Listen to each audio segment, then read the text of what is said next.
நம் நாட்டில் உள்ள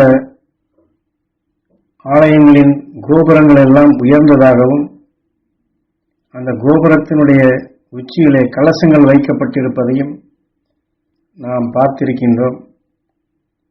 இங்கே தபோவனத்திலும் வாயில்,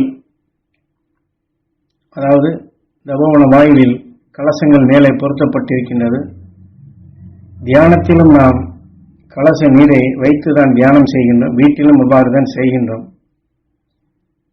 இந்த கோபுர கலசம் என்பது என்ன, அந்த கலச நீரினுடைய விசேஷத்தன்மைகள் என்ன என்பதை பற்றி குரு இதிலே நமக்கு வழிகாட்டுகின்றார்கள். என்றால் இது மிக முக்கியமான ஒரு உபதேசமாகும்.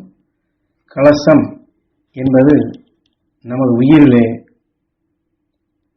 அதாவது உபதேசிக்கக்கூடிய அருள் உணர்வுகள் உயிரிலே படப்பட்டு நம் உடலில் இருக்கக்கூடிய எல்லா அணுக்களுக்கும் அதை பரப்பும் நிலைதான் கலசம் வைப்பது. கலச நீர் என்பது அருள்ஞானிகளின் அருள் சக்திகளை உயிருக்குள் ஊட்டப்பட்டு அதன் வழி உடலுக்குள் இருக்கும் தீமைகளை அகற்றும் நிலைகள் தான். ஏதோ கலச நீர் என்றால் நாம் மற்ற நிலைகள் போன்று எண்ணுவதில்லை, தேவையில்லை. அந்த அருள் சக்திகள் தான் உயிரிலே ஊட்டப்படுகின்றது. ஆகவே நாம் கொடுக்கக்கூடிய உபதேசத்தை எந்த அளவிற்கு கேட்டு உணர்ந்தீர்களோ அது உங்களுக்குள் அரும்பெரும் சக்தியாக வளர்கிறது. தீமைகளை அகற்றிடும் சக்தியாகவும் அரும்பெரும் சக்தியாக பரவுகின்றது. அதற்குத்தான் துருவ தியானங்களிலே இதையெல்லாம் உபதேசிப்பது. அதன் மூலம் இங்கே வைக்கப்பட்டுள்ள கலசத்திற்குள்ளும் தியானிக்கும் உணர்வின் எண்ணங்கள் பரவுகின்றது.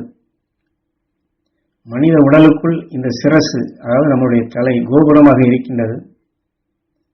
கோபுரத்திற்குள் வீற்றிருக்கும் இந்த உயிரிலே அருள்ஞானிகளின் அருள் சக்திகளை நாம் நீராட்டுவது போன்று தியானித்த ஞானிகளின் உணர்வின் சக்தியை கலச நீருக்குள் ஊட்டப்பட்டு ஆலயத்தின் கோபுரத்திலே இதை ஊற்றப்படும் பொழுதுதான் கும்பாபிஷேகம், அதாவது அதில் இருக்கக்கூடிய காந்த புலனறிவு, அதாவது கோபுர கலசம், அதில் இருக்கக்கூடிய காந்த புலனறிவு நாம் பாய்ச்சும் அஞ்ஞான உணர்வுகளை கவர்கின்றது.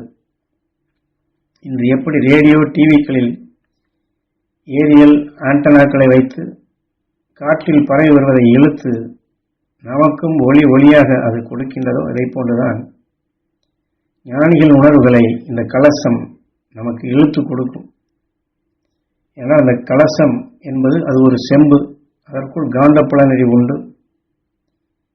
அதே சமயத்தில் ஜீவ அணுக்களாக என்றும் வற்றாத வரகு அந்த கலசத்திற்குள் போடப்பட்டுள்ளது. உபதேச வாயிலாக கொடுக்கும் அந்த மெய்ஞானிகளின் உணர்வின் தன்மை அது எல்லோருக்கும் கிடைக்க வேண்டும் என்று ஏகோபித்த நிலைகள் பதிவு செய்யப்படும் பொழுது ஞானிகளின் உணர்வுகளை அது கவர்ந்து அதன் கீழ் இருக்கும் சிலைகளுக்கு அது கிடைக்க செய்யும். கோபுரத்தில் அமைக்கப்பட்டுள்ள கலசங்களுடைய தத்துவங்கள் எல்லாம் இந்த அடிப்படையிலே தான். சிலையை உற்று பார்ப்போர் அனைவரும் அந்த அஞ்ஞான சக்திகளை பெறுவார்கள். இத்தகைய நெறிகளைத்தான் அந்த தத்துவ ஞானிகள் நமக்கு தெளிவாக காட்டியுள்ளார்கள். அவர்கள் சொன்ன முறைப்படி, அதாவது ஞானிகள் சொன்ன முறைப்படி நாம் செய்திருப்போமே என்றால் இன்று உலகில் நடக்கக்கூடிய தீங்குகளை நாம் எப்பொழுது தவிர்த்திருக்கலாம், விஷத்தன்மை பரவாதும் தடுத்திருக்கலாம். ஆனால் அன்று ஆண்ட அரசர்கள் ஆலயங்களை அவர்கள் கைப்பற்றி அவர்களுடைய ஆசைகளை அதிலே ஊட்டப்பட்டு அந்த ஆசையின் உணர்வைத்தான் கலசி நீராக மாற்றிவிட்டார்கள். அதே தீமையின் உணர்வுகள் அங்கே பதிவு செய்யப்படும் பொழுது ஆலயத்திற்கு வருவோருக்கும் இதே ஆசைகள் தான் தூண்டப்படுகின்றது. ஞானிகள் காட்டியது நமக்கு கிடைக்காமலே மறைந்துவிட்டது. ஆக மனிதர்கள் தம் ஆசையினால் வரும் விளைவுகளிலிருந்து மீண்டிட வேண்டும், எல்லோரும் இன்புற்று இருக்க வேண்டும், எல்லோரும் மகிழ்ந்து வாழ வேண்டும் என்ற தத்துவத்தை ஆறாவது அறிவால் தனக்குள் இருக்கும் அந்த உயர்ந்த உணர்வின் தன்மை தனக்குள் உருவாக்கக்கூடிய நிலையாக ஞானிகளால் உணர்த்தப்பட்டது காலத்தால் மறைந்துவிட்டது.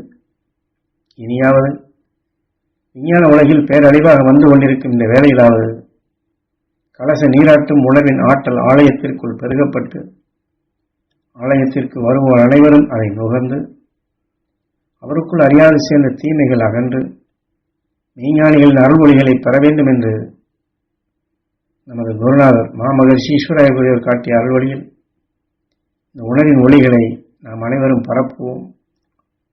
ஆலயம் வருபவருடைய இருள்கள் நீங்கட்டும். அருஞானிகளின் உணர்வுகள் ஆலயங்களிலே முழுவதும் பரவட்டும். அந்த ஆலயத்திற்கு வருவோர் குடும்பங்களிலும் தெளிந்த நிலைகள் கொண்டு வாழ்ந்து எல்லோரும் நலமாக இருக்க நாம் பிரார்த்திப்போம், தியானிப்போம். அது கலசம் வைத்து தியானிப்பது எதற்கு என்பதையும், ஆலயங்களிலே கலசங்கள் வைக்கப்பட்டுள்ள உட்பொருளையும் குருநாதர் நமக்கு இதிலே தெளிவாக சுட்டிக்காட்டி, ஒரு டிவிக்கு ஆண்டனோ, ஒரு ரேடியோவுக்கு ஏரியல் எப்படியோ அதுபோன்றுதான் அந்த செம்பில் உள்ள காந்த புலனறிவு நாம் பாய்ச்சக்கூடிய அருள் உணர்வுகளை, ஞானிகள் உணர்வுகளை கவர்ந்து அது சேமித்து அதற்கு கீழ் இருக்கக்கூடிய சிலைகளுக்குள் அது பாய்ச்சப்பட்டு அந்த நீரின் மூலமாக நாம் அந்த ஜீவசக்தியை, அறிஞனின் உயர்ந்த சக்திகளை பெற ஏதுவாக இருக்கின்றது. ஆகவே அதை நாம் பயன்படுத்துவோம். நம் உயிரான ஈசனுக்கு கும்பாபிஷேகம் செய்திடுவோம்.